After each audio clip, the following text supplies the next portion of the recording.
Today's episode of Cocktails and Conversations is a heartfelt deep dive into legacy, leadership, and the powerful intersections of motherhood, identity, and impact. And I couldn't think of a more thoughtful and inspiring guest to explore these themes with than Danielle Forbes, co-CEO of the Forbes family group. Danielle opens up about the formative experiences that shaped her, from her early upbringing to the values that now guide her leadership. This is a rich and personal conversation about navigating life at the intersection of family, business, and legacy, and how she's intentionally redefining what it means to lead with both purpose and presence. We talk about the beautiful and sometimes messy balancing act of motherhood and entrepreneurship, what generational wealth really looks like, and how Danielle is building a legacy that's rooted not just in business, but in love and lived wisdom. With a cocktail in hand, we reflect on self-definition, quiet strength, and the importance of passing the torch in a way that honors both where you came from and where you're going. Whether you're a parent, a founder, a dreamer, or all three, this episode is for anyone that's thinking about purpose, power, and the stories we leave behind. So pour yourself something soulful, settle in, and join us for a conversation that's honest, empowering, and rooted in what truly matters. This is Cocktails and Conversations. Let's get into it. Hey, beautiful people. Welcome back to Cocktails and Conversations. Today, I'm so excited for this guest. I know I say it every week, but the guests I choose are just beautiful. The energy is great, and I'm always looking forward to the conversation. So yes, this week's guest is I'm going to let her introduce herself.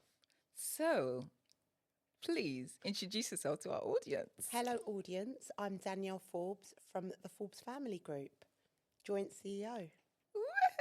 Thank you so much for being here today. Thanks We're for going having to me. dive in. I'm so excited for this conversation. I mean, I've only known you a year, but I feel like I've known you longer. I feel like I've known you for years and years. Literally. And no shade to Dean, but when I first saw you guys together, I was like, who's that girl? Who's that? Because I feel like people gravitate. We're going to get into that. Before we get into all of that, let me pour you a drink. Oh, thank you. Everyone asks me what's in these drinks, but I just make it up. Okay. I make it up. I'm going to go with We're just going to call it you can name this one, actually. Okay. You can, after you taste it, and then you can name it. I think let's do that. I'm excited because I am kind of a cocktail kind of girl. Really? Thank you. To us. Us. Cheers to us. Cheers to us, Deborah. That's really nice. I got lychee in it. A little bit. Okay. What are we calling it? Citrus summer. Ooh, citrus. Good, right? I came really quickly with that. I'm going to open the bar. You're going to name the cocktails. Okay. Deal. I think by the last hour. Anyway, thank you so much for being here today. Like I said, when I first met you, I really didn't know what the Forbes family group was, right? Okay. I think I met you through,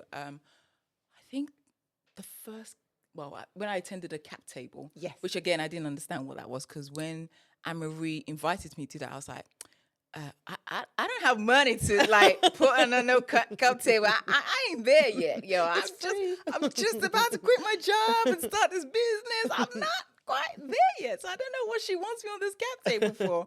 But it was such a beautiful room of incredible women that you had brought together and just leading. And I was just so mesmerized by you, and your energy was just so fabulous. And what you guys are doing anyway, in terms of really seeing our community in such a beautiful light and just positive, connecting, really doing some really good work. Plus the charity gala you did for ACLT was absolutely incredible.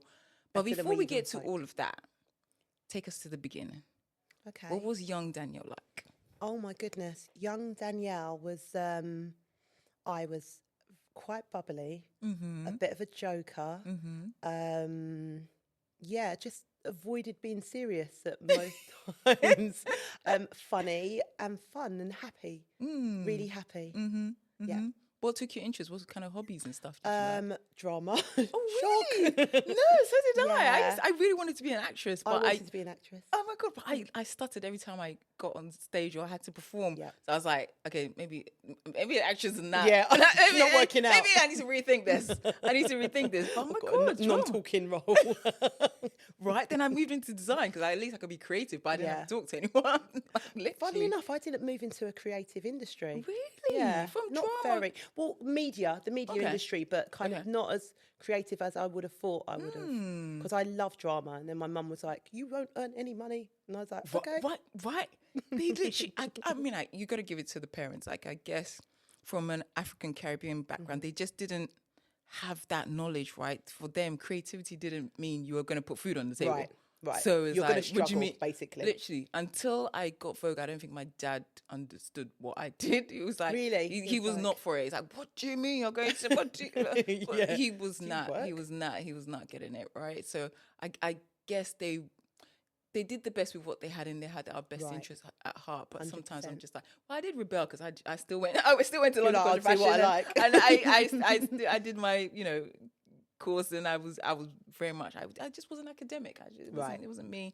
I didn't like school, but for me, like, those kind of subjects were boring to me. They didn't excite me in any way. So it's like I just wasn't gonna then go and pay money to go and study it. No, and 100%, be in student debt to be. Look at you now.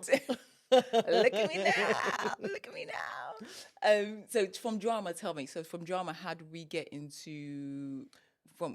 Take us from the journey. Young Danielle. So drama, I got an A in drama in GCSEs. I got a quite high grade in English language, not so high in maths.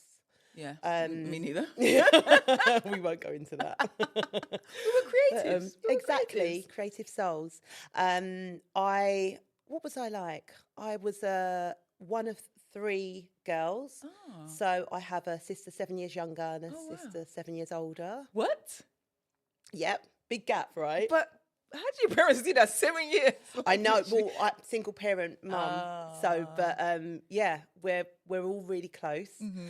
But it's such a gap. It's just like annoying, isn't it? So, someone's an annoying sister at one point. It's not the cool sister until you all kind of grow up and then you kind of bond that way. Oh, wow. Yeah. And you say you're all close now? We're all close. Yeah. We're very nice, close now. Nice. My mum, single parent mum, lived in a council estate in Battersea. South London girl? I'm a South London girl. We kind of grew up, my mum was very protective and very strong lady who wanted to kind of keep us safe. So her thing was, I don't want you playing out in like near the flats. I don't want you playing with other kids.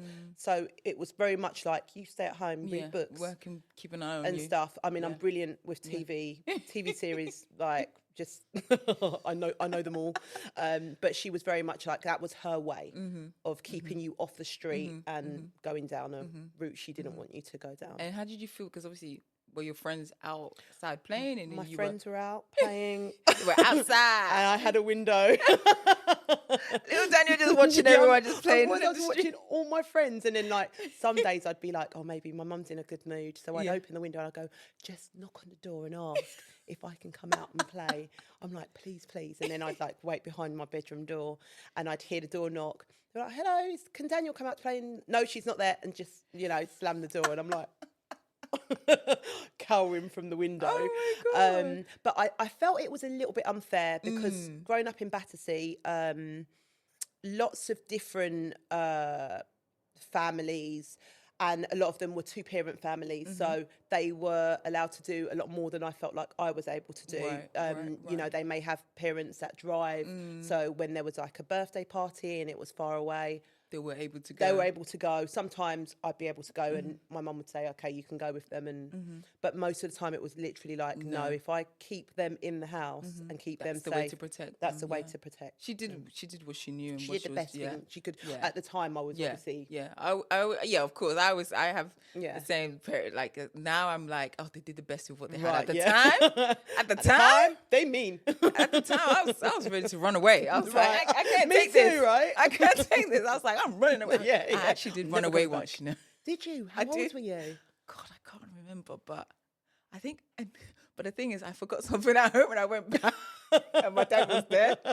Oh my God, that day. What did you take? God, that's a good question.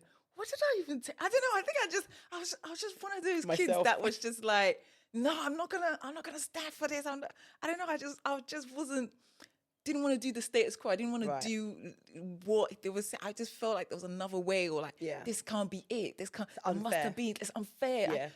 The biggest thing, even till this day, I don't know what it's called. Is it unfairness or like people doing people wrong irks me. Right.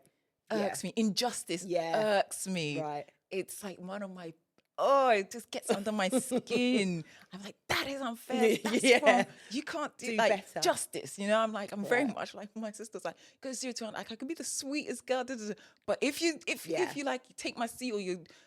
I'm ready. I'm ready. I'm ready. I'm arms house. Let's go. Like, don't you know? I'm so that. I'm surprised I wasn't a lawyer, to be honest, because like I'm ready to fight anyway. I'm feeling LA law. See, series. I used to love LA law. I literally love like NCIS, SVU, Law and Order, all of those. You used to watch the big ones like Dallas and Dynasty, the Colbys. I didn't really like. I wasn't really. You didn't that. like. I used to love the fur coats, the jewelry. I did love them, but I didn't. The Dynasty and all that wasn't that. It wasn't really my thing. I don't know. I did like 80s, like I call it Colombo Sundays. Colombo. I know. It's literally. They had what was like Saturdays like Airwolf, A-Team, yes, MacGyver. Oh right. I'm telling you, literally MacGyver, Diagnosis Murder, all of it. That was my time. Magnum PI, not so much, but I think like MacGyver was because I think he did things with his hands. Yeah, like, he did. He fixed things and he was detailed. I was like so intrigued by all these things. A-Team. Oh my God. But in terms of injustice and I was just trying to run away. And my dad, like, literally that face, I don't think I could ever get that face. He's like, what are you doing?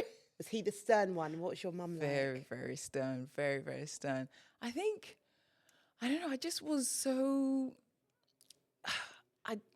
everyone was so different. I was different to the family. I always used to say I was the black sheep of the family because I just felt like, until recently, I was like, I'm adopted. I can't be. I used to say that. I can't When's belong my real to this family coming for me? I do. Like, this is not, they don't think like me. They don't act like me. I don't fit. I don't fit in here. So it's but like, you I make was the trying family to. fun. There's always I one. don't know if I do. I have to ask my siblings now, like my parents, like if I do, how they perceive me, because I just didn't. I was always, there was always something, like even till now, my sister's like, you're always ready. It's like, yeah, I just felt like I had to protect my space and my energy and there was I think there was a lot of, I don't know, just trying to find my own voice from an early age. I feel like people say I'm an old soul because I was just like, just thinking differently and thinking otherworldly, and obviously coming from Africa, you know, the whole story, strict parents, blah, blah, blah, all of that stuff. I got all that, but just trying to fit in, especially coming from Ghana and then being like plunked into a new school. You can't speak the language. People are making fun of you, all of those kind of things. So I was just like, I don't know, I was just trying to navigate my way. But childhood was like a very interesting time. Very, very interesting time. Anyway, back to you. Tell me, so how did we go from drama to navigating out, not doing anything creative? I think my mum basically was always behind me saying, you know, need to earn money, do something that you know you can earn a living from. So I feel like that kind of pushed me away from doing anything creative. I used to work in, because we used to live in Battersea, I used to work in, I think Ravel was my first job, So I used to run up and down the stairs getting shoes and stuff. But that was such a creative like place to be. So I'd go and like save up my pocket we got money. similar stories. My first job was Shoe Express. Was it really? Yeah. Oh Shoe my Express goodness. earning £2.60 an hour. I was earning $1.75. Oh my gosh, those days. I was like literally waiting for that paycheck. Wow. wow. Yeah, Oh, I worked wow. there, but I used to love clothes. And Yeah. my school, my secondary school was St Thomas More, and that was just behind Chelsea, so just behind the King's Road. So like lunch breaks when I was allowed out in the fourth year, we literally would go look at clothes, look at shoes. I'd save my money up to buy something quite special. So even though I didn't go into a creative role, I always had that, like I loved fashion, I loved trinkets, I loved jewellery, shoes, makeup. Well, back in the day when it was like cheap, like Rimmel makeup, the kids wouldn't even know what that is now. I'm telling you. But yeah, I think my mum was probably the driving force of saying to me, well, you know, what are you going to do? So coming up to leaving school, like And was she as strict with your sisters the same way, or was it? I think she wasn't as strict with my older sister. Oh, My older sister really? was quite rebellious, so they used to Right. clash a lot, and I was a bit calmer. Right. And then my younger sister's even calmer than Oh, me, kind of wow. thing. 'Cause So normally it's like the oldest is calmer because obviously they're the first and they Yeah. want to, they're the closest because you have the bond because that's your Yeah. first, right? And then the second one is more that's what they always say, second child. But I don't think I fit the. Well, Really? maybe I do. Because I'm second oldest, and it's like I was like ready to rebel. No, I was a lot calmer than my sister. My sister was so Wow. rebellious. She, my mum would be like, right, I'm going out, don't open the door, not allowed to. And then all her friends would come in the house, and I'm like, Oh my God. mum's not gonna like this. Oh wow. Yeah, but it was, very, very, very different. And I think because my sister was like that, and I think she was kind of doubled up on me, kind of like, okay, maybe she had a little bit more freedom. Yeah. Now I'm just gonna rein it in. rein it right in. Yeah. And then so always had a love of clothes, jewelry, as I said, and by the time I got to leaving school, I was probably similar to you. Not sure I really like. I can't see myself going to university. I did college for a year, and I did a media course. And then as that was coming to an end, I was just like, I actually really just want to do something completely different. And at that time, I was kind of ready to leave home as well. And my mum said, well, if you kind of want to leave home, you're going to need a job. Also, you're going to need to be able to pay your bills. So I did a Sight and Sound. It was in Tottenham Court Road. It's called Sight and Sound. And it was like a secretarial course. Oh, right. And they teach you secretarial skills, how to type, touch type. Wow, people don't touch type anymore, I know. ChatGPT has ruined it for us. ChatGPT just prompts out Guys, the I can touch type. How many words per minute? What was I up to? I can't remember. I actually can't remember. I'm not even going to lie. Wow. I feel like I want to blow my own trumpet. Blow it, girl, blow it. Yeah. 9,600. Oh, wow. But yeah, How did you find it? Did you know about it? Like, did someone tell you? Someone told, because I was like, okay, you watch TV and you're like, oh, do you know what? I'm going to be a secretary. so I just kind of researched courses and stuff, and then I found that, and that was Tottenham Court Road. So I used to get on a couple of buses, go up and do that, and that was every day. And then after you'd been there for a few months, you'd go off on work experience, so one day a week. And I started in a PR company. It was called Clarion at the time, and that was just behind Bond Street. It was Welbeck Street. And I remember I went there for maybe I was there for 2 months, but I have to change all my clothes, right? Because I'm used to wearing shorts and leggings and cat suits. So I was like, oh God, Mum, I need smart suits. I need work dresses and stuff. So went shopping, got some bits and pieces. She's like, when you get your first paycheck, you'll have to pay me back. I'm like, yeah, okay. I love that though, because you do have to instill in your kids the value of money. Because sometimes completely. It's definitely my first paycheck. Earning it, you know, it's tough to earn it. It was gone before I earned it. Right? Yeah, it was so easy. It's so easy to just spend. When you like nice things. Well, we deserve nice things. Yeah. But Let me it's treat definitely. myself. I work hard. Yeah. I picked up all those shoes. Yeah. I was like, come on now. I was like, I deserve. But I like that because then she was also reminding you and teaching you. Because like you said, when you think back on it now, it's like, okay, they did know what they were doing. Yeah. They did make sense. No, but completely. in the moment, I'm like, Now, in that moment, I was like, Mum, why'd you ever not? I just worked. I'm going to buy myself a thing. Yeah. What did you buy with your first paycheck? My first paycheck, well, I had to give. My mum listed all of the things I had to contribute to, which was the electricity bill, the gas bill, the phone bill, and I was like, I'm not the only one living in here. I feel like with the same. Literally, sometimes I'll be like, but how am I? What? I just thought this is a lot. Yeah. Like I didn't see this coming. I had like planned to go to like warehouse, Topshop, and like.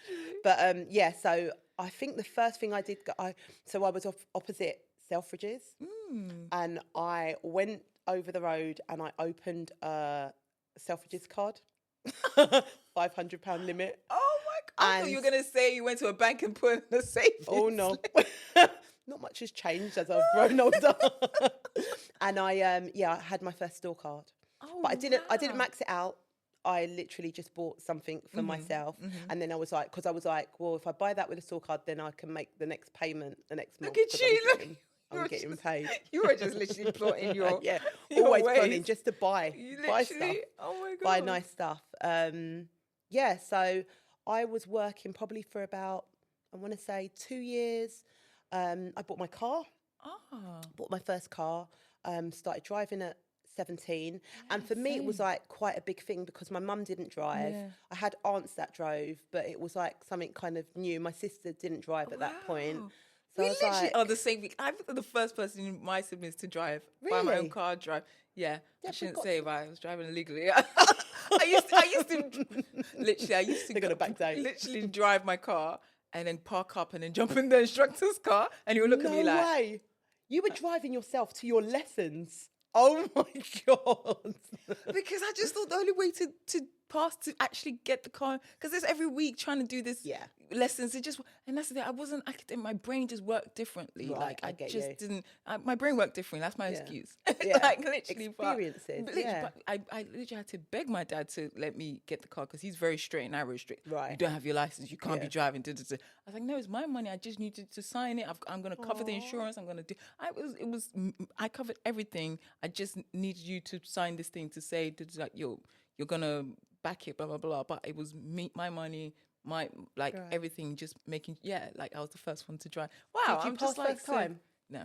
Oh. No. It's why I bought the car. I was like, I can't keep failing these tests. I know I can drive. Let me just get the car and practice in my own time instead of paying these people.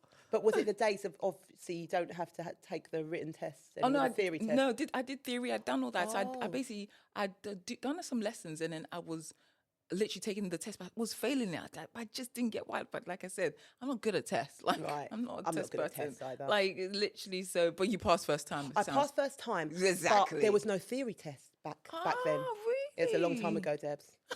I passed back in the day. I don't want to tell you how long I've been driving for. Oh wow! Yeah, there was no theory test when I passed my no, test. I'd done theory. I'd done everything. I was literally ready to drive, but I just wasn't passing. So I was like, let me just buy it and then like get used to it, and then hopefully that would be my. And I did. Like after that, I did pass. Oh wow! So you bought, what car did you buy? I bought a Vauxhall Nova. It was called Vauxhall Nova Sting. It was like white. It had like loads of rust on it. It'd been bashed about a bit. But I loved that car. And then the petrol gauge didn't work properly. What? So I just had to keep putting petrol in. How do you know not to drown the car? No, you wouldn't be able to put too much. But the thing is, you don't know when it's going to run out. Right. So you have to just keep it topped up. And it was back in the day where you put like £2.50 petrol. I'm literally £3. Like we literally doing the thing to like bring back those days. Oh, good old days. Mine was a Ford KA. Oh, yeah, I love those cars. Yeah, and I used to get stopped by the police because they thought it was a guy driving. Oh, really? I had the body kit. The body kit was already on it. Like I picked the car that looked like a guy's car, and I wanted to tint it, but my dad said no. That would have been even worse. Oh, that would have been definitely even worse. Because like one time I did get stopped, and they were literally surprised that was a girl driving. Really? Like, literally. Oh, sorry. They on your like, way? Oh, no, even that. They were just they have to question because they didn't want to seem like they. But you can tell in their faces that like, oh, how is she driving this car? Back in the day, they had to ring through to get your insurance. Yeah, so you could just make up any story. Yeah, and like literally like, if I always used to play the like, hi officer. Because one time then they stopped me. It was a good stop because I did a U-turn. Like I was like, oh wow, wild. Yeah, them wild ones. But I didn't know the road was nighttime and I didn't see them coming. And I was like, I was so lost. I just rushed. That drama was kicking in. Yeah. The drama skills Well kicked done. in. I was very much like, oh my God. I was just, my sister's I'm so sorry, I'm so sorry. I didn't know. I didn't know what I was doing. Like, yeah, sometimes some weak girls get away with things, man. We really get away with some things. Got to use all your resources. You have to be smart. Come on now. Oh my God, I love that. So you bought your car, and how were your sisters feeling? Because obviously, so my older sister had left home. She left home when she was quite young. My younger sister was at home, so it was. I think you were driving her around, and you were like, yeah, and my nieces. My older sister had my nieces by then, so I used to drive them, take them to Battersea Park. Cool auntie. The cool auntie vibes. You started that trend. Yep. And then after about 3 years of working, I wanted to buy my flat.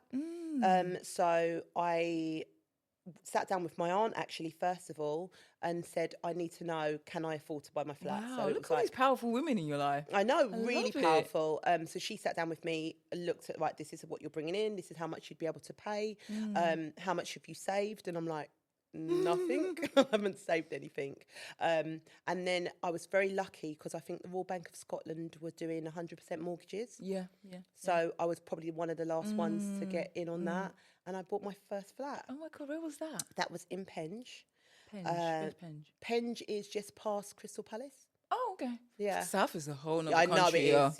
Yeah. South is a whole I need nother to bring country. you out for the day and I just don't like, know. I take don't know. I'm you crossing round. that river. I You'll don't love know. it. I mean, South is a Yeah. whole nother country. I Are feel like you all every time I go north? there, I have to stop for food and water. Yeah.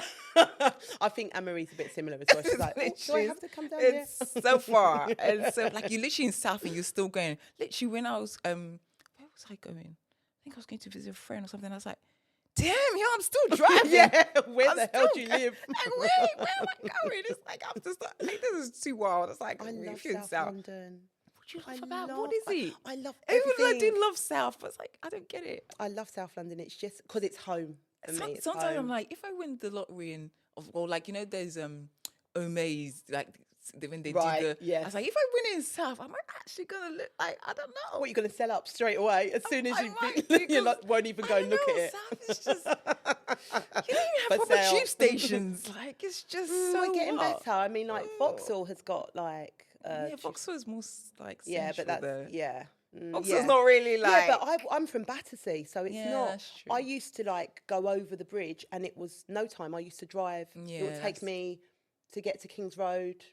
I mean, less than South is definitely maybe closer 15 minutes. to central than Yeah. than anything. And in that sense, yeah, like if like I like my party days when I used Yeah. to stay at friends' house, we literally come out of the club and then we'd go home in like 20 minutes to Yeah. our house, and I'm just like, oh, like when it took me an Yeah, hour yeah. and a half like to get Those back. areas are affluent now, right? Yeah. They're just Yeah, it's all changed. Yep. It's all changed. But yeah, South is still a whole nother country for me anyway. oh, Anyway, I'm go gonna on. take you around. Oh, we'll see. We'll see. I don't know. We'll You're see. We'll scared. see. Yeah. I was like, Don't bring you your have to bag. convince me. They shall never leave. Oh god. So tell me. So so we are now driving. Now bought your house. All is good. All is good. What age are we now? We are 21, Ooh. just about to turn 21. Nice. And then I meet Dean. No. I meet hubby. Okay, you're gonna tell us this love. This love story is so like you recently celebrated 20 years. of We're gonna let you marriage. clap for that. Thank That you. was I'm gonna clap for myself. so good. Like I love love. I absolutely love love, and I love black love as well. So it's like Aw. this, literally. Like I just adore. I adore how you guys show up for each other. But we'll get into that. Yeah. So you meet Dean. How met did you meet Dean. Dean? How did he I met bag Dean you? in a 'Cause nightclub he in was South London. In the club. to come We in the South club. London. Yeah. We in the club. I don't know what a South guy. I know that guy. If he's from South, I'll get that. He's southeast. He's from southeast. Ah. So he's from like Catford. When I met him, he was living I in know Catford. My Yeah. hairdressers used to be in Catford. I used to Yeah. travel there for like. You see? There's times. I Not used to so be a bad. hair model. So literally, you? I used to be a hair model, and I did Miss Ghana, and she did the hair for Miss Ghana, and I won that year. Oh my goodness. I'm a beauty queen. Debs, you've done some really cool stuff. I know. I think we should just switch it around.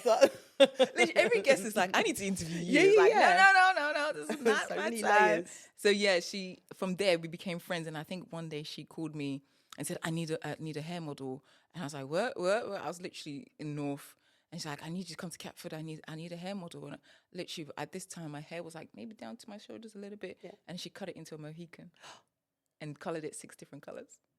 And I was like, yeah, sure. You know, So she told you she was going to do no, this? she just said I needed a hair model. And I was like, okay, okay, cool. I can come. I didn't know what she was going to do. She didn't say. She's like, she had the competition. She had to, and her model dropped out. So can I help? I was like, yeah, sure. She didn't tell me she was going to cut my hair. She didn't tell me what the style was. I just turned up and just let her do whatever. And I was like, hey, it's hair. We'll grow back in it. So then, oh my God. And then from there, she just literally started using me as hair model because she's like, of course, this black girl don't come out her hair. She's literally we did so many wild styles. But yeah, I used to go to Catford all the time. So like, yeah, I know. Do you think that's how you are? You're quite dear in person, so you like, not much phases you. Yeah, I mean, it was just very much like, I'm all about energy. Right. I'm all about, if I can help you, I'm there. Like there's no no skin off my nose to speak. So if I believe in you, if I see potential, if I'm an empath. So when I get that energy and I can support, and this is why people always say I'm always outside. But when people invite me to things, I want to support. Because I know how it is. The world is tough enough. So if I can make someone's life easier or make someone smile or do something for someone, that's like, for such me, a beautiful trait to have. Thank you. I feel like that a lot of the time. I feel like I just want people to have great experiences, and I just feel like I try to always be real and transparent, and like I am, and I love energy. I work off energy. Same. Always. I'm telling you, we're the same person. Like I'm so drawn to energy. I'm so drawn to people. I think sometimes I'm a people pleaser. I mean, like the fact that I literally just woke up on my bed, literally went to her salon, let her cut off all my hair. I was like, that is definitely a people pleaser. Like, I look good though. I look good, but yeah, to pull off a Mohican, I was like, wow, girl. That is literally. Was it the days of like David Beckham's Mohican? No, it wasn't. It was really cool, like an ombre, brown and oranges. Like it was really cool. We did this beautiful shoot. She dyed it all these colours. Yeah. It was jet black to my shoulders, and then she cut it into a mohawk and dyed it 6 different colours. Deb, I actually love you for this. I really do. I'll try and find the picture and try put it up. But so we met Dean. Tell how did he I mean, Shock Corey was a bit cocky. But I met him in a nightclub called Coliseum, which is in Vauxhall. It's a house and garage days. Yeah. And he was just quite cocky. He came up to me and he said, "Hello, gorgeous." I went, so rude. Were you with your girls, or like did you give him like... I was with, the girls. Kind of like, actually I had like a main friend that we always used to go to together on Sundays. Yeah. And I just thought, I just remembered him. He like, even that, like somebody just saying that, it was so quick, and I was thinking. And then I met him a week later, and he said, "Remember me?" And I said, "Nope, don't remember you at all." Didn't actually remember him. I was going to say, were you just saying that? I didn't remember. And then he gave me his telephone number. And I back said, in the days cool, where it's like literally... It was on a piece of paper, and then you popped it down the top. It's days was musical. Oh my God.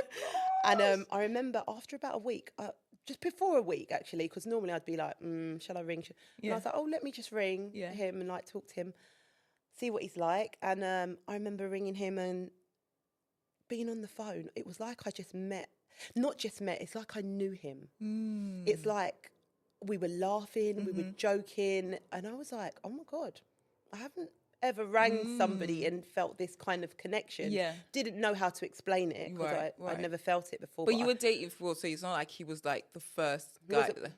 Of course he was. Of course he was. What do you mean? Of course he was. Of course he was. My kids are watching this. No, he wasn't my first boyfriend, and I'd been on dates before. Yeah. So you kind of knew like this guy. Something felt different. I just like it was. And just I still like believe in that feeling. The dating world, the society. It's like, oh, child. I know. That's why I wouldn't even understand now with like dating online Literally. and stuff like that. It's that gut feeling you think, and those butterflies that you feel. Like, I miss old love. I know, literally, the memes are always saying, like, we're looking for 90s love in the 20th. Like, I was like, yeah, we need it. Bring it back. I'm here. Bring that back. I'm here for it. Like, we need those moments where, like, a Yeah. guy actually makes an effort. Right. The guy actually wants to talk to you. 100%. Not just, like, you know. Or like, well, you're one of many, or it's just like you're swiping right? and stuff. You're just the swiping, or like, this. I think we've lost that.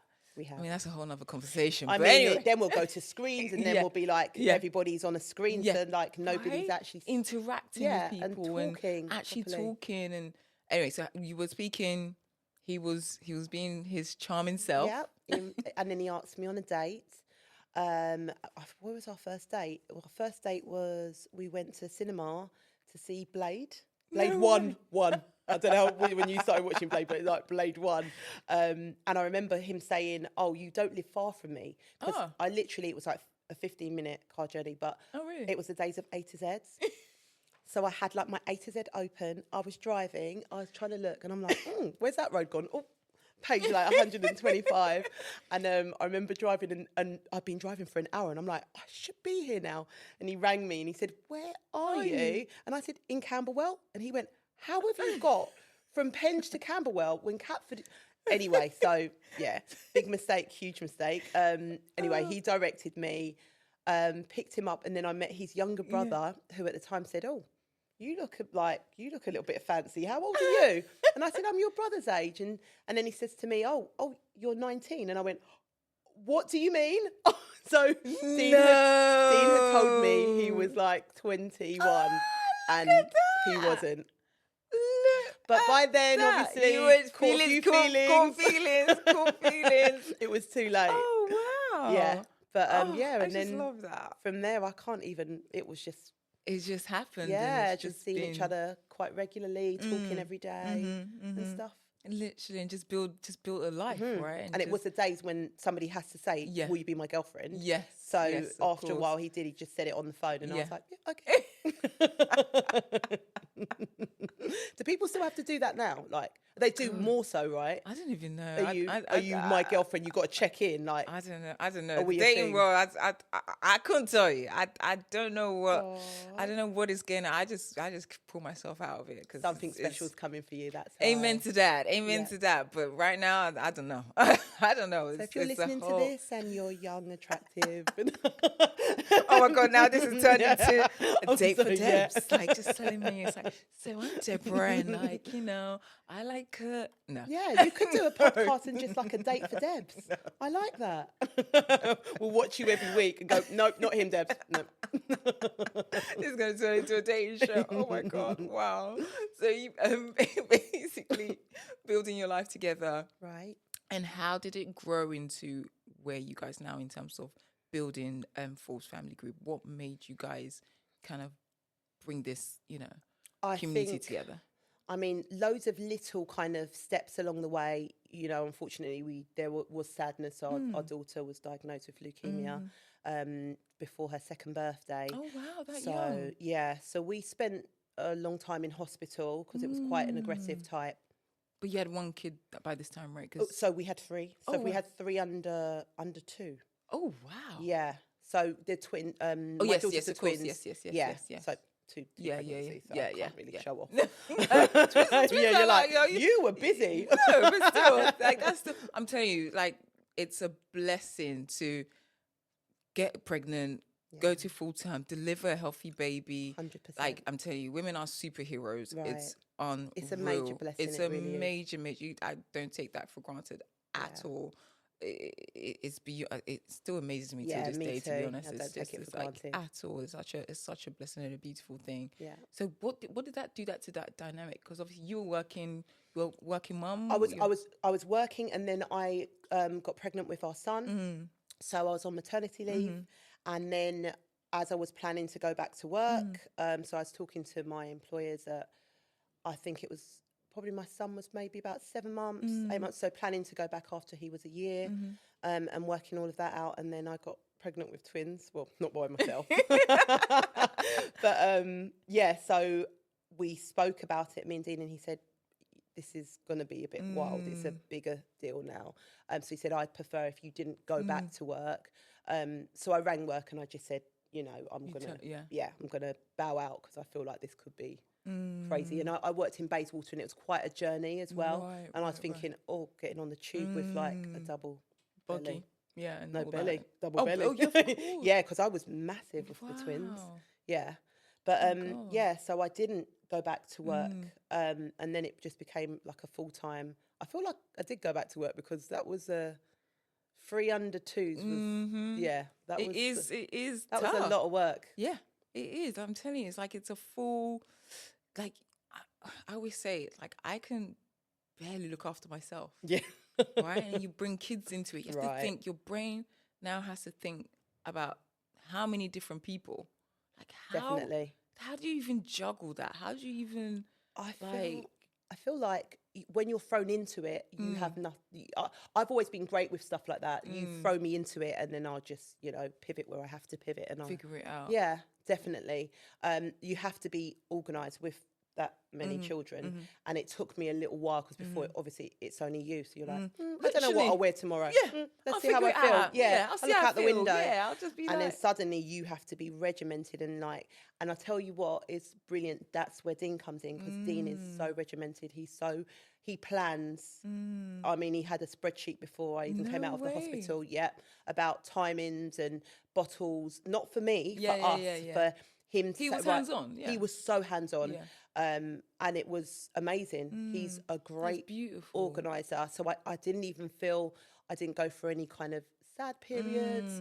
He was just always there, supportive, just like always, really. But he was working as well, right? He was working, when he took 2 weeks off. Oh, wow. And then when he went back, the fathers only get that much time. It's really, do you know what? I suppose it depends what kind of guy and how involved he is, I suppose, because maybe some mums are like, oh, amen. I don't have to look after you too. That's very true. That's very true. Sometimes there can be more of a like that's my next child to look after than think, oh wow. But he was great. He'd do all the bottles. He'd be like, right, okay. What do you think made him that way? Like, what do you think gave him that? I feel like his childhood. Right. He was making like roast dinners from probably the age of like 9. He was I feel like he was kind of like the head of his household. Right. So obviously his mum was a single parent, and although his dad played a part in his life, he was very much like the older brother. Like he'd pick the other brothers up, make sure they get to school when his mum was working. Right. So he'd do the shopping. So he'd take his brothers with him, and he'd be given, say he's given £100. It's like, right, you need to buy 7 meals with £100 for all of us. So his brain was working in a different way. It's wired completely different. Yeah. From a young age. Very impressive. Wow. That's that. But I love that because that's partnership. Yeah. I feel like we're missing that in this day and age in terms of relationships. There's no partnership. Yeah. Like I think we are. I don't want to blame society. I don't know who to blame, but I find it really. That's why I detach from it, because I just don't know how or where to go with it, right? And I'm not saying. Well, I'm saying bring back that old school love, like that old school. And don't get me wrong, not every relationship is perfect. You don't know what goes on behind closed doors. Definitely. I completely understand that. But there's an element of back in the day where men felt that responsibility, right? And men were like gentlemanly. Yeah. You know, the opening the door for you to be like, oh my God, you look like you're struggling. Let me help you. Yeah. I think we're missing that a little bit. And don't get me wrong, women are this whole boss babe, I can do it myself. And I'm a self-confessed independent woman. But at the same time, on the flip side, I've had to be, right? If I had a partnership or if I had someone at early age and we built that life together, I think my brain would have worked differently. So for me, when I'm dating, it's hard to then switch to just sit back and let someone take care of you because I haven't had that. But then you get chastised for it because it's like, well, you don't think you need anyone. You don't need. I was like, it's unfair, really. It's so unfair. It's like I just feel like it's damn if you do, damn if you don't. Kind of. It's like, vibe. okay, let me do it myself, because I'm very much of a doer as well, and I was very much, even when I met Dean, he'd say things like, oh, we'd go out to dinner, and he was like proper old school, kind of like, no, I get the bill, you don't get the bill, or, you know, let me put petrol in your car. And I'd be like, what do you want? Yeah, like, I've got the money to do I got my own money. It's like, I don't want you to feel like because you did that, because then now I gotta do like suddenly we're going straight to my house. Yeah, you know them ones. Exactly. Like the expectations, and it's just like I don't know. It's just, I guess it's beautiful to hear that there was that partnership and there was that support. Right. You know, because most Black women don't have that. No, they don't have and that. I'm so blessed. In that, I'm so grateful for it. You know, Dean will wake up on a Sunday, he'll make Sunday dinner, he'll do an elaborate lunch, and he's like, you know, you've been making dinner all week, and he's been on like crazy hours, like traveling, maybe waking up at like 6, working out, then 7 o'clock calls all day. But he'd always say, oh, if I'm working from home, like just I'll do dinner tonight.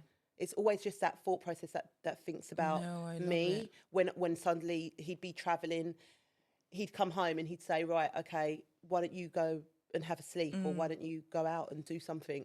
But the thing is, you can see it. Like, guys, if you see them out, they really do, like, my best friend. They are, like, even someone who didn't even know you said it. Like, we did an event together, and I guess that I brought said they saw you in an event and they just felt the love. And it was so, like, in this day and age where everything's social media and couple goals and hashtag my bet, you know, all of that, you guys still have carried that.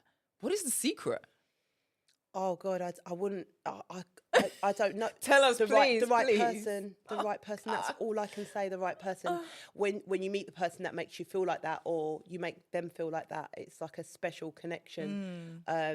It's to carry on all these years, though, because sometimes I know you start it for the first couple of years, but then definitely, like, to sustain it. Because I always say, if I'm dating, I'm like, don't start something you can't maintain, right? Because if you get me used to it, and then all of a sudden it's like you drop off, I'm like, huh? Like, what? Yeah, then suddenly, what did I buy into? What did you sold me a dream, basically. But I feel like, I don't want to categorize all men, but I feel like dating now, there's so much. I feel like everyone's having so much expectation in terms of, like, okay, there's a lot of boundaries and walls up, right? And I think we've lost the essence of partnership. Yeah. You know, I think we've lost the essence of looking out for each other. Yeah. Yes, I'm tired. Yes, I've done long days, but I can see you're struggling. I don't know if it was Michelle Obama or it was Viola Davis. It was like, every day you can't give up 100%, but like the day that you can't do the 100, I'll take top it up for you. Right, right, so and vice versa. I've got 50 today. He'll give 50. Yeah. And then today I've got 70. Literally, it's that, and just, I think it's self-respect for yourself and your partner. Yeah. Right, and it's very much just choosing each other and wanting it. Right. Wanting it, because there's also very much there's so much choice now. Yeah. If this ain't working, someone's pissed you off. You're like, on to the next. Yeah. On to the next. Yeah, this, like, you're too much. Or you're putting the time in. I get you. Right. I see that a lot, and I don't. Sometimes I try not to comment on it, because I just think, okay, like, some people, you don't know what they're struggling with. You don't know what's going on behind closed doors. But I do think we are living in a world where things are disposable very easily. Too easily. And it's disheartening, because for those who are looking for genuine connections, or those who want to be in healthy relationships, it's like, what choices do you have? And I guess that's how you've built this successful company, right? And that's how, because it is a partnership. It wasn't like, oh, Dean did, you know, he does it well, and what he's achieved is incredible and so amazing. He's such a wonderful guy. But at the same time, I feel like, for me, when I hear people's success stories, or men in business who have achieved so much, right? They say all this and be like, I turned 1,000 into 1,000,000 and I was surfing my friend's couch and and I'm always like, well, you could do that because you probably have a wife at home who's looking after the kids and who's not, like, you could do all that because of someone else, Else you know, is on picking the up on the the picking up. the But it slack. sounds like he was pure partnership with you. It was Wasn't a like pure partnership. It's so lovely as well when he talks about his journey, and he talks about being able to not have to worry about like home life. And you know, we did have young children yeah, at the time, and that's why I always say I don't really look at what's going on behind closed doors, because you never know. yeah, And also he was traveling a yeah, lot. You know, there was a yeah, time when he was working in France and he'd come home at weekends, or when he'd go away for like 2 weeks yeah, and stuff, or when that was my norm. So whenever he came back home, he would try to make sure I need to be fully involved. But there is like a bit of a distance, isn't there, when you're doing something continuously and he's somewhere else. So I think for me, there were times where I was just like, it feels like you're working, but you know, then you're out for dinner. And so for me, I was just like, and I've got the babies all the time and stuff. But then he's such a fair person. Normally it would be as soon as he's come back from traveling, it'd be like, right, go up to bed, or I'm going to take them to the park, or I'm going to take them to my mum's house, or I'm so going to there do something was with them. that, Yeah, yeah. just to give you a And little bit of the acknowledgement. yeah. I think that's where Yeah. the pitfalls come, when they don't acknowledge Right. the fact that, yes, they're doing this incredible thing, they're out experiencing all these stuff, but they're able to do that because Right.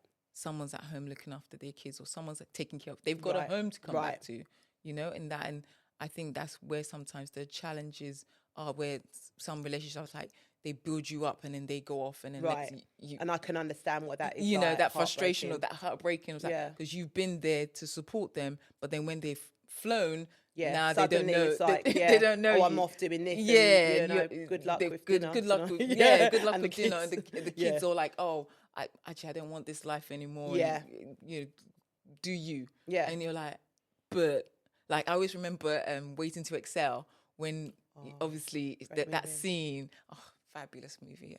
Whitney Houston, rest in peace. I wish they could do all these remakes they're making. I wish that's what a remake they would do with like a younger cast, like a Keke Palmer, I want to say, well, actually, I guess. Anyway, I digress. Waiting to Excel, when the husband told her that he was leaving for the secretary, blah blah blah. Right after I've put in the work, Right. I've been by your side.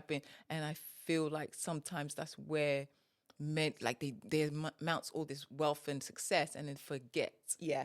They forget about that journey, or they don't feel like they can go to the next level or the next stage with the person that they're with, which is like, it's the person that they chose originally. Right? Yeah. And it's just like, and that's what I love about your relationship and what you guys stand for. And when I see it, it's like I said, in his days of hashtag couple goes, and it's not fake. I can feel it. I can sense it. I can, even when like we were recently at an event, and like in the dark club, Danielle was having a time. I was having a time. A time. But I look at the corner of my eye, and it's like they were acting like there was no one else in the room, and it was just gives me hope. Basically. And to be fair, I forgot there were other people in the room.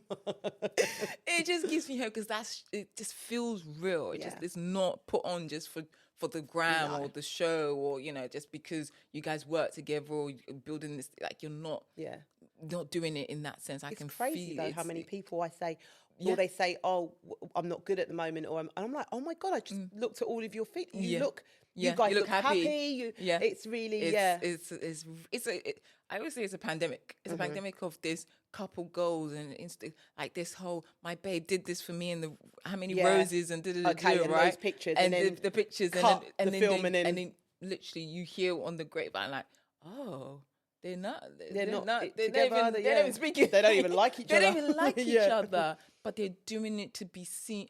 I don't know. I guess social media is a gift and a curse. It's such a gift, and it's such a powerful tool, because we would have never met if it wasn't for social. We would have never met if we weren't to choose, like, all of that.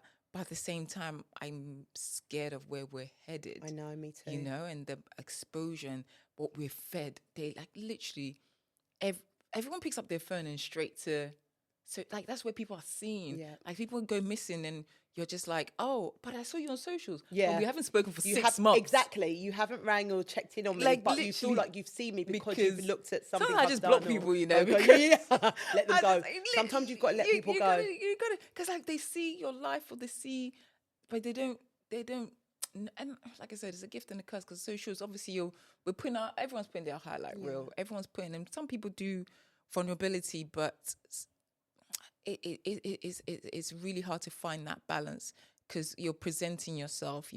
That's kind of everyone's kind of new business card. Right. No one gives a business cards anymore. Nobody has. Everyone's like, "What's your Insta?" I remember the days of literally like business card. I had to have like a whole stack in my thing of like, I'm gonna call you and it's like now it's very much what's your Insta. So I get it. You have to present yourself. But at the same time, there is that awkward, like, is this real? Yeah. Everyone's questioning everyone. Yeah. Everyone's, what is in it? Like, you know, I you even the did it to person you, I see right? online Like and when I go invite you, I was like, oh, what they want? What is this? What is that about? And just like, you know, it's very much. It is a gift and a curse, isn't it? It's a gift and a It curse. can be beautiful, like when you meet organic relationship when you can just really connect with people and people really care. Like sometimes when I post things and people are like in my DMs, I'm like, oh man, like, wow, like, and it's so true. And it's like, you know, I love my friends and family, but like some people that don't know you from Adam that are rooting for you. There's one person on my Insta, like she's always the first one to see my stories. And when I'm going to events, she's always outside. She's like, hi Debs, how are you today? Like, and she's so, and I'm just like, someone. But you're a lovable character. Thank you. But I overthink things and I get in my head about things and posting things or being in this, you know, even doing this podcast is like, that's me showing a bit of myself because I've always been in service. I've always been behind the scenes, you know? So it's like it sometimes feels foreign to me, but I also love connecting with people. Yeah. I also love energy. I love conversations like this. I always said I wanted my podcast to be real, honest and vulnerable. Yeah. I didn't want it to be question and answer. So how did full family group thing? What do you I wanted it to be like, what's your journey? I didn't want that. I want it to be very off the cuff, really get to know someone and really, like I said, I feel like I've known you forever, but I've only known you a year. I know. You know? That's quite wild, isn't it? It's so wild. It's so wild to me. So to do this with you, I'm so grateful that you're even here and just like sharing your story with me and just like literally, I love you. I love your family. I love you, I love what you guys are doing. Thank and you. I'm just so grateful that you are a beacon of light for our community, really. And it's See, I feel like I've got imposter syndrome when people say stuff like that. Really? Even when you said, "Oh, like be on my podcast," I was like, I don't know why. I don't know why you want me, but I want to. I'd love to have a conversation with you. You got a story to tell, and I love that. And like I said, I love Dean, and I love what he stands for. But I also wanted to champion and see the woman behind that, and like the story you're saying is like it's not just, oh, I'm just here. You're part of it. You've built a partnership. You've built a strong foundation, and it's not just for the gram. You know, it's a real story, and it's like I said, it gives me hope. It gives me hope because it's like what I'm looking for is real. It's possible. Yeah. You've done it, so therefore it's possible. It might take me longer because in this day and age, it's a little bit because I always say to myself, I want to say I've been married to my husband for 60 years. And I'm just like, that's not what's important. It's the love that's important. I know. I feel like it's, because I look at my sister, she met her husband when she was in her 20, like in uni, 19, 20. And they've built, I always say like it's a challenge. The longer you're single, the longer you wait to be coupled up. I feel like you've got so much, you know yourself, you have your whole self. And now to be part, it's like that's wild. But when you're growing up together, you're figuring it out. You're going through I ain't got time for all of that. I need you come ready. I need you come build. No, I need you come ready to You're like, please, I don't want to go through all of the drama to lead up to do all that. So it does dating becomes a challenge, and to see what you guys build, I really cherish those kind of relationships. And I think there's a program called Black Love in America, and they sat down with couples of all ages, all different backgrounds, and talking about their relationship and love. And I love that show. They've stopped doing that, but I think you can get it on YouTube. But like just hearing how people got together, how people started the journey, how they've navigated through, and when I hear, you know, your stories, like it's kind of that. I'm like, I love the journey that you guys have built. I love the the narrative and the journey that you guys have had and the beautiful story. And it's not been easy. It's not like you were just, there's no, you know, nothing's came plain from sailing yeah. at all. It's not like it's all rosy and like you've gone through your stuff. You both you're both individuals, but the what you've built and what you stand for in this day and age. So please keep it up. Oh, Please keep showing us. Kind of, I don't want to say lucky, but like kind of luck of the draw, because you know the timing of us meeting, and like, you know, we've had breakups throughout before we got married, arguments, you know, like the same things that everyone else goes through. It hasn't always been like roses and happy days. Yeah. But I think it's just that kind of love for each other, that the choice. And it is a choice. You know, even with regards to Dean working away, you know, a lot of his bosses at the time were on their third marriage, and I was thinking, oh, maybe he's going to think this is like a norm and stuff, but just I don't know. I feel like when they say, oh, come on, they change. All right, change. But the growth of us together, we've kind of changed together. Yeah. We've gone through experiences where we're like, oh my goodness, look, we're moving. Look at the house. Look at the car we've been able to buy together. And we find it so exciting. We scream together. We're like, oh my God, is this our life? Like, it's like we pinch ourselves like, is this going to happen? Are we really here? Kind of thing. So I feel like we're quite grateful, and I try to remain humble and instill that into the kids. Yeah, that's something that's really important, that they stay grounded and humble. How are you navigating that in terms of raising kids in this environment? Because you guys came from nothing and have built that up, right? And obviously we all want to give our kids everything that we never had, right? But trying to find that balance in understanding that this ain't just everybody's story, right? And when you're going out into the world, you're privileged, and I'm so happy to provide all this stuff for you because you're my child, but also understand how do you guys do that? It's a tricky one, because their lives are nothing like our lives were, like, or how we grew up back in the day. And you wouldn't want them to, because that's what you worked hard for, right? Yeah, exactly. And there was a struggle there, and you don't want to see your kids struggle. But, you know, I feel like because the journey's been kind of like, it seems like it's been really quick, but it hasn't. It has been a slow journey of building up. So it's not just suddenly we won the lottery and suddenly our lifestyle changed straight away. Yeah. So because it was a gradual process, I feel like with regards to the kids, we always wanted to instill like just normality. So, okay, you're able to go on holiday to this exotic location and stuff, but it may not be every year.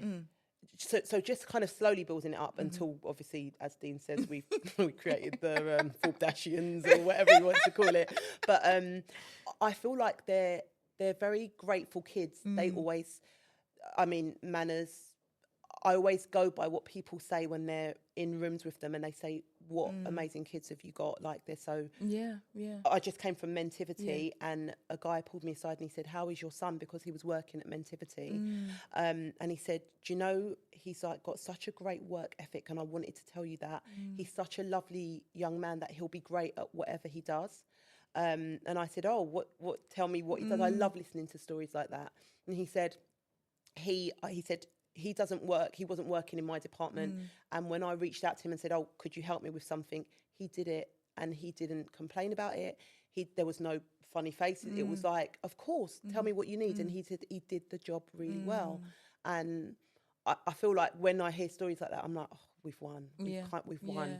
But I've always been like, you know, sometimes you'd go to after school clubs and you'd get the children out like, oh, I want this, I want that. And I'm like, no, you can wait. And it was always like, no, you can go to the pound shop. You don't have to get a £10 milkshake, or you can get a Yazoo and stuff. So kind of like reining it in and not always feeling like they'll just get things straight away.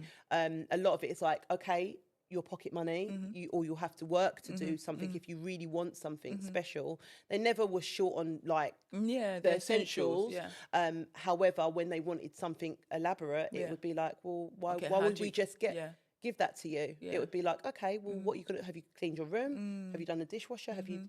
So we've always kind of given them a chores along the way. Like, you don't just get something. Or I'd say, if it's really expensive, I go, well, when's your birthday? Or how much have you saved towards it? And I think that's kind of to try and keep them grounded, because we're in a society now where our kids, it's wild. It's like very wild. I look at how like kind of poor we were growing up, not having name brand trainers and stuff. So I obviously don't want my kids to kind of go through that. But I just remember like my mum just saying, well, no, there's no after school clubs because I can't afford after school clubs. And if I say that to the kids now, like, no, I didn't go to after school clubs, they're like, what do you mean? What do you mean? What did you do? That's not possible. What do you mean? Yeah.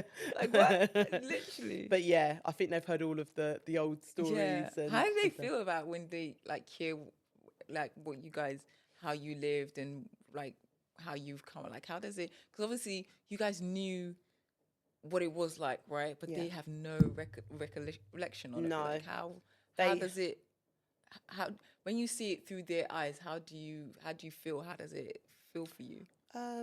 When I feel like sometimes they get embarrassed because they may be at school and maybe a teacher will make a comment about, oh, well, I suppose you're going somewhere great for Christmas, or you know, or they'll talk about their dads and say, oh my goodness, I saw the kind of $1 billion deal, and then assume that we're billionaires, which we're not. And then they say they often get teachers and friends saying, oh, well, you don't have to worry because you're going to be taken care of, like, and they're like, well, no. Example, on Saturday, the girls they work in a restaurant in Beckenham, and they were at work and somebody said, have you got a famous dad? And they said, not famous. And they were like, well, what's your dad called? And they said, oh, our dad's called Dean Forbes. And they went, oh my God, I know, I've watched him. I've said, he's doing great things. It's amazing. Why are you working? And they were like, I don't know why they said that to us. They were like, because we like working and we want to get our own money to buy stuff that we want. But it was just like, I found that quite funny that somebody actually said to them, what are you doing here? Why are you at work? Because they need a work ethic. No, I love it. And I love that they see that as well, you know, because sometimes, you know, kids can get entitled and feel like they're owed because, oh, well, my dad's rich, so I don't have to work. This kind of mentality. So I like that they want to build their own path. They want to build their own legacy. They want to build their own journey. But that's also because you guys have instilled that. And it's literally, don't get me wrong, there's an element of like, we're doing good. We're doing good. We work hard and we're doing good, right? But at the same time, it's just like, but we also remember, we also know that the world is not just like, you know, all roses and we're doing all these deals, but it's like, we're still having to be in it. Like, like they say, what was it? I don't know if we can say it now. Like, you know, more money, more problems. Remember that, I don't know if we can. We're allowed. I don't know if that is that thing. But anyway, like more money, more problems. Right? There's the higher you go, the new levels. What's the word that they say? When you unlock a level, you have to unlock a new version of yourself. The next level that you want requires a new level. I'm not saying it right, but you know what I mean. But it's like there's always something that you're working towards. It's not like, I'm not saying that there's greed or like you want more and more, but there's being ambitious and wanting more for yourself. It's a thing. I feel like also women are seen as, oh, you want too much. Oh, I'm like, but yeah, I do. Why are we there? Like, why shouldn't we? If there's enough. I keep saying, if Beyonce went on tour a couple of years ago, now she's going on tour again. Yeah. The woman don't need the money, but she's doing it. She's passionate about what she wants to do. She wants to give more. She wants to. She's not giving the tickets for free. Right. The tickets will be pricey. She's probably like, I love doing this, and she loves doing it. She's charging for it. She's making them like. Why are we saying? Why are we having another Beyonce concert? Why? People, it's sold out. It's sold out. So people are going. So it's like, if I want more for what I want, why is that such a bad thing? You know? And it's just reframing that women in business and just what it's exactly what I keep saying. Love Dean, but like what you stand for, how you're standing by him, how you're being a partnership. Is not just like, oh, this is my wife, you know, and you're part of it. It's a true partnership, and I can't stress that enough. It's a true partnership, and it's so incredible to see and experience and witness. So thank you so much. It's just been, oh wow, like yeah, I could talk for days. I know. I could we should just do without the podcast. Literally. But before we end, I want to ask you some quick fire rounds because I wrote it down because I don't forget. Because literally, I could talk forever. I want to ask you, what are some of the self-care practices you do for yourself? Because being a mother, being a wife, being a CEO, how do you also take care of Danielle? How are you doing that? I'm all about self-care at the moment. I'm so glad you mentioned that. So, funny enough, like from connections, I met a lovely lady called, I don't know if I can say her name, Aisha Mackenzie. Yeah, yeah. And she started talking to me about breath work in the morning. Like Aisha's when breath you work work. is incredible. Oh my goodness. So I joined a few of her classes and I was like, oh my God, this is giving me more energy than like, well, I don't drink coffee, I don't drink tea, I stay away from caffeine. But I was like, I feel great. I feel ready for the day when I've done this. So, I can't always get on the class with her on a Sunday. So I just started doing breath work as well. Meditation, something, I don't know why it's taken me so long, but I'm all about meditation now. Like taking Meditating is hard for me. Do you find you don't shut down easily? Oh God, no. Honey, if you said sleep now, I could go sleep. Oh no, If it was a competition. sleep. I can sleep anywhere, anytime. Me and sleep. Like if I could do something and get paid, it's sleep. Oh, listen, I'd be a billionaire. I'll be a millionaire if I could sleep and make money. I mean, I'm waiting for the day where I can sleep and make money. Yeah. But like sleep, Yeah. I like give me a little corner. I can switch a little off. bit of So can you switch off quickly or not really? No, when I'm busy, when I'm really, really busy, I can't. I think it's just been my career, like I said, being in service. I'm always thinking 10 steps ahead, right? Because I'm always being someone's EA or looking after someone's life. Right. So I'm always just like, okay, I worst case was an scenario. EA as well. Oh my God, we didn't even touch on that. No, it's fine. Literally being 10 steps ahead, worst case scenario, what's going to happen, preempting everything. So just to now be for myself and doing stuff is really hard. I'm trying to find the balance. I'm not winning, but I'm trying. I'm wishing for that for you. I'm working towards it. I'm struggling, but I'm working towards it. It's the switching off doesn't come easy. If I'm sometimes if I'm overwhelmed, I do sleep. I would just make myself. That's the way to just stop overthinking and I just sleep. Yeah. I'm just like. I just can't. I just sleep. Your alarm clock must be wild. It must go at all times. Sometimes I don't even know what time I don't know what time zones. Like, I was even telling someone that I ate my lunch at 3 a.m. But my excuse was, if I was in Thailand, my body doesn't know that it's 3 a.m. Fair enough. Yeah. So that's how I got away with it. But it is crazy. But I always say it's like, you have to do what you have to do in this moment, right? This is the life I've chosen. This is what I'm trying to do. I'm doing the best I can with what I've got. And I'm making it work. And also just privileged and blessed to be able to do that. To be able to quit my job, start a business, be thriving. It's like, wild. You're always going to shine. Really wild. Thank you. But before we go, I just want to just also, in case for anyone that doesn't know, what exactly is Forbes Family Group? Right. So Forbes Family Group is a non-for-profit organisation where we want to give back to our communities that we've grown in. So we kind of stand for community, capital, and connections. And like we kind of go by that. Myself, I'm heavily involved in the charity side, which is obviously dear to my heart. We've got Davina, also heads up more of the capital and the Connect, which is a FFG Connect, which we are working on now. Anne-Marie, who is our Chief of Staff, does everything. We've been so lucky to have grown so quickly, and I think it's because we take, I feel like what we try to deliver is help to deprived areas that we know well through having single parents, and we try to put money that we're lucky to have now into charities that kind of need the connection as well as the support and also the visibility. Yes. Because like when you did the gala and I was asked to host a table, that was like incredible.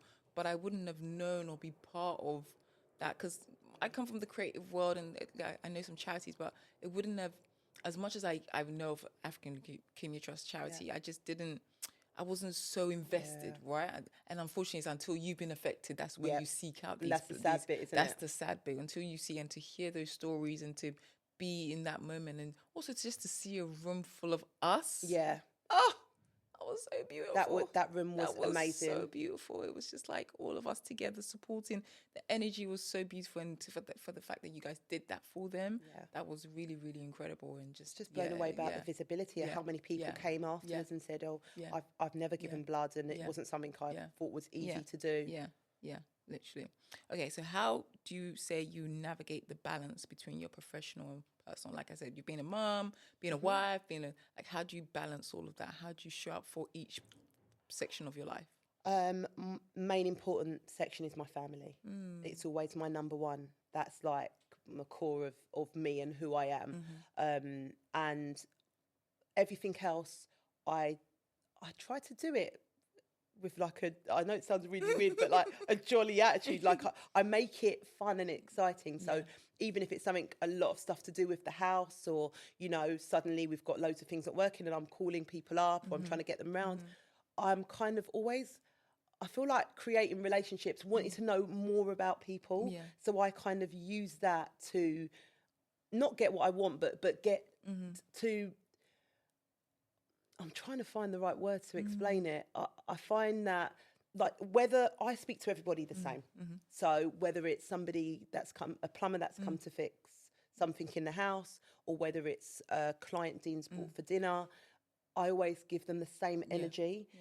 And I feel like that's always worked so well for me, not because I try to do it, I naturally do it. And because of that, like I'm so lucky to have people that just show up for me. I can ring the plumber at 10 o'clock at night and he's like, I'm just going to come now.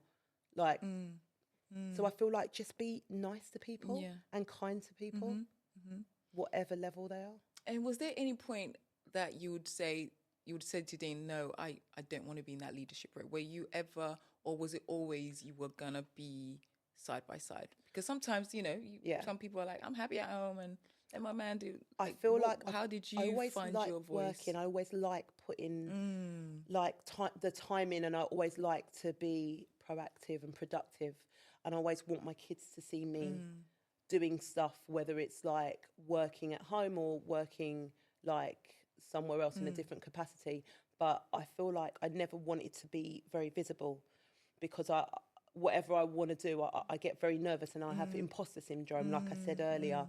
So I always kind of wanted to be really more behind the scenes. And as he was just like, no, pushing me out there. And I'm like, no, please, don't make me speak, please. No, he champions you though. He champions me so much. But if it wasn't for him, I wouldn't be in that role. And that's simply because I would have shied away from it. But he always tells me, no, you're brilliant. And people need to see. I love it. Again, partnership. Can't stress that enough. I think it's partnership. Okay, last question. What brings you joy? Being happy, and my family. Family brings you my joy. My family, health is, I think when you've been through a time where something sad happens, you're so grateful for, and that's why every day I wake up, I'm like, oh, this is another day. Thank you for the blessing. No, I hear that. I hear that. Oh, wow. Thank you so much for being here. Oh, I really enjoyed this conversation. It was so beautiful. Thank you for your time. Thank you. I adore you. I appreciate you. Oh, I hope you enjoyed that conversation. If you want to hear more, see more, please subscribe. Bye.